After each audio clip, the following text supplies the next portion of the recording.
knows too much.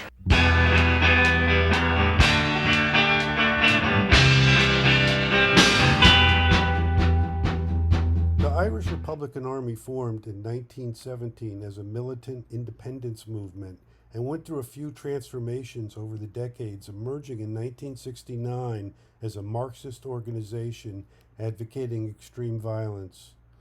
What's interesting about Marxism in the United States is it was secretly dominated by spooks working for military intelligence, and it certainly seems possible something similar might have been happening in Ireland. Over 3,500 killed and up to 50,000 injured over a 30-year period of tit-for-tat terror, what became known in Ireland as the Troubles.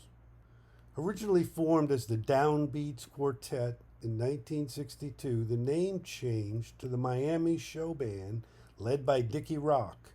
The band went through a number of changes throughout the 1960s, earning numerous #1 Irish hits along the way, despite the defections of a series of lead singers, starting with Dickie Rock.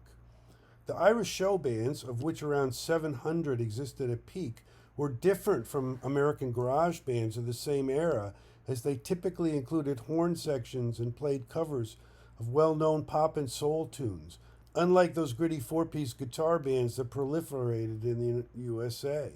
Think Get Ready by Rare Earth as an appropriate comparison. By 1975, the Miami Show Band had not scored a #1 hit in years, but they remained the best-known band, often called the Beatles of Ireland. And the young new singer was a powerful teeny-bopper sex symbol.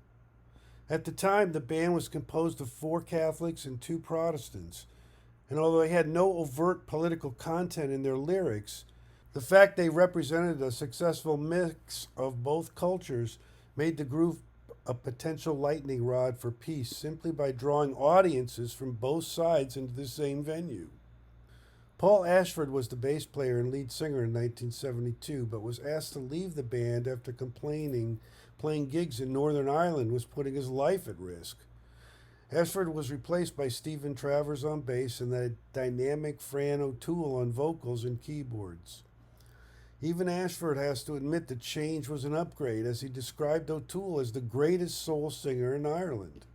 An intense panic began smoldering in the North in the late 60s because Protestants feared the country would soon be unified, meaning Catholics would gain control of the North. 2 warring militias supporting the Protestant cause had formed to fight against the IRA, the Ulster Volunteer Force and the Ulster Defense Association. In May 1974, the Ulster Volunteer Force instigated a series of car bombings in the South designed to disrupt talk of unifications, bombings that killed 33 civilians. The IRA retaliated by bombing 2 pubs in England, killing 21 civilians. Tit for tat. In Christmas 1974, the IRA declared a ceasefire and peace council, which only served to make the 2 loyalist militias in the North concerned they would soon be sold out during secret negotiations.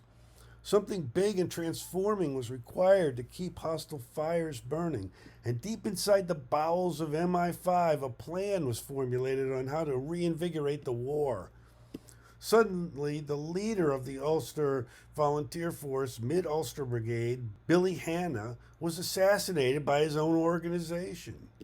In hindsight, it appears Hanna had refused to go along with the plan and swiftly replaced by Robin Jackson, known as the Jackal.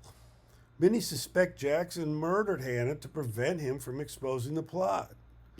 The plan was to intercept the band on July 31st as they traveled back to Dublin from a gig in the North and surreptitiously place a bomb inside the van. They planned to announce to the press that the band had been carrying a bomb for the IRA, which had gone off by accident.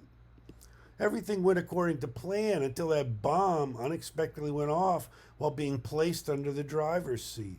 At the time, 5 members of the band were standing by the side of the road, and the Ulster Volunteer Force Brigade was instructed by a British officer on the scene to kill all witnesses.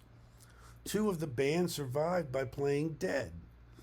Over the decades, many attempts to find justice have been initiated, and although 2 Ulster Volunteer Force members were found guilty of the murders out of a dozen on the scene. The links into England and the identity of the British officer in command at the scene has never been officially investigated. All these details are explained in the Netflix documentary, The Miami Showband Massacre. A couple of the killers were from the Ulster Defense Regiment, a government militia. This would be the equivalent of the Uniformed National Guard working with Klansmen and neo-Nazis.